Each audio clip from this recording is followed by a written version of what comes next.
السلام عليكم ورحمة الله وبركاته. ازيكم يا حبايبي؟ عاملين ايه؟ يا رب تكونوا بخير. فيديو النهارده مهم جدا جدا جدا.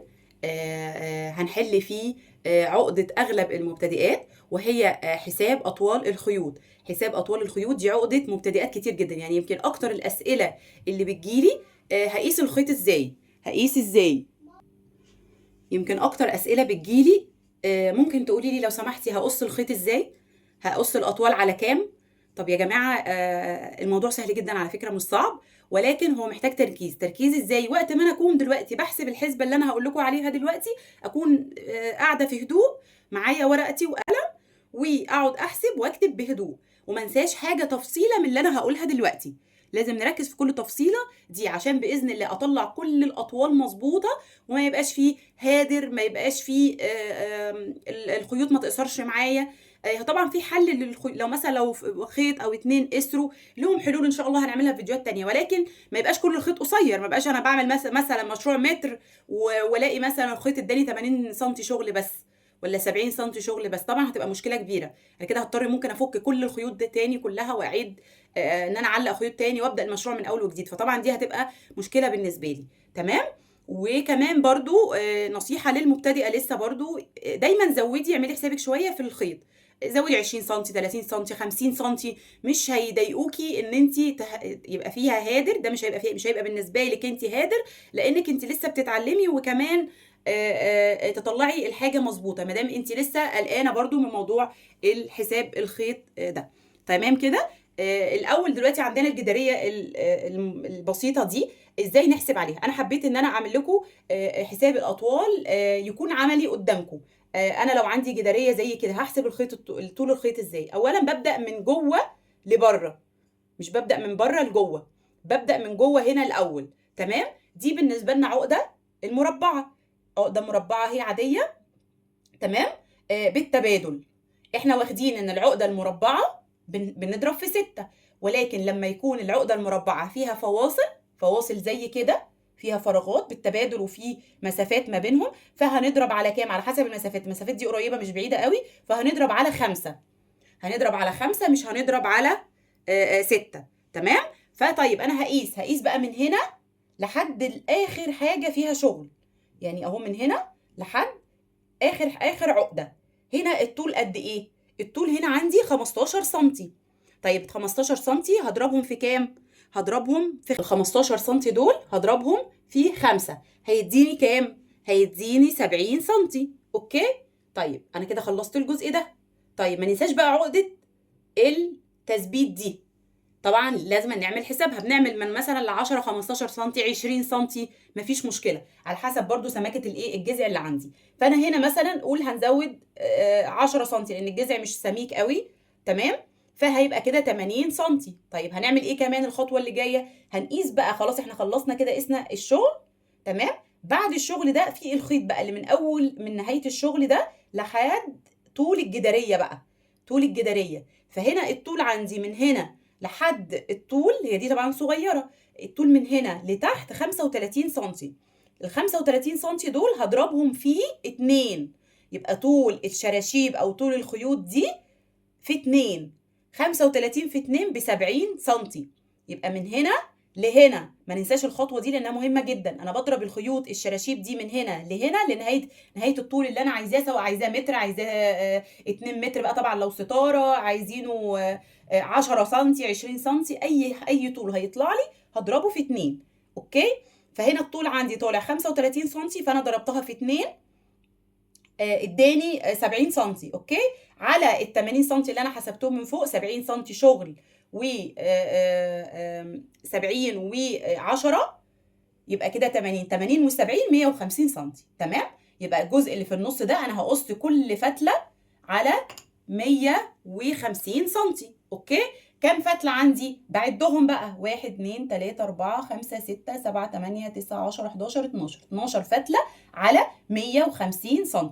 وبشتغل الديزاين ده من جوه كده. وبعد ما بخلصه نيجي بعد كده للجزء اللي بره، جزء المعينات ده. هم اربع فتلات. تمام. 4 فتلات المعينات، زي ما احنا اتعلمنا ان انا بضرب المعينات في 8. بضرب المعينات في 8. طيب انا دلوقتي عايزه اقيس ده من هنا لحد نهايه الشغل. انا بقيس الجزء اللي فيه الشغل لحد هنا، فهضرب ايه بقى؟ هضرب المعينات، هي هنا المقاس هنا 25 سنتي. طيب 25 سنتي هضربهم في 8، اوكي، هيديني 2 متر. 25 سنتي في 8 هيديني 2 متر، اوكي. طيب هحسب ايه تاني؟ هحسب برضو الطول بتاع الخيط من هنا لحد تحت، تمام. تقريبا برضو هيبقى 30 او 35 سنتي من هنا لحد نهاية الشغل، تمام. واضربه في 2. لو هنقول مثلا 30 في 2 فهيديني 60 سنتي من هنا لهنا، 60 سنتي، وادي 2 متر، يبقى 2 متر و60. طيب وهضيف عقدة البداية 10 سنتي، براحتي 10 15 20 زي ما قلنا، لو بزيادة شوية مفيش أي مشكلة خالص. هنضيف 10 سنتي فهيديني 2 متر و70 سنتي. يبقى أنا هقص الجزء المعينات 4 فتلات، 4 خيوط دول، كل فتلة على 2 متر و70 سنتي. هيبقى بص الجدارية دي مظبوطة، مفيش أي هادر. زي ما قلنا برضو حاجة تانية، لأن أنا شدت إيدي غير شدة إيد حد تاني، مش زي شدة إيد فنانة يعني كل فنانة لها شدة إيد مختلفة.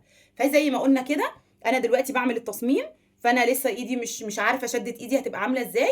لو أنا ممكن أعمل نفس الأطوال دي ونفس المقاسات اللي أنا قلتها، أنا عندي طالعة مظبوطة جدا. الخيط خيط مجدول 3 مللي، تمام.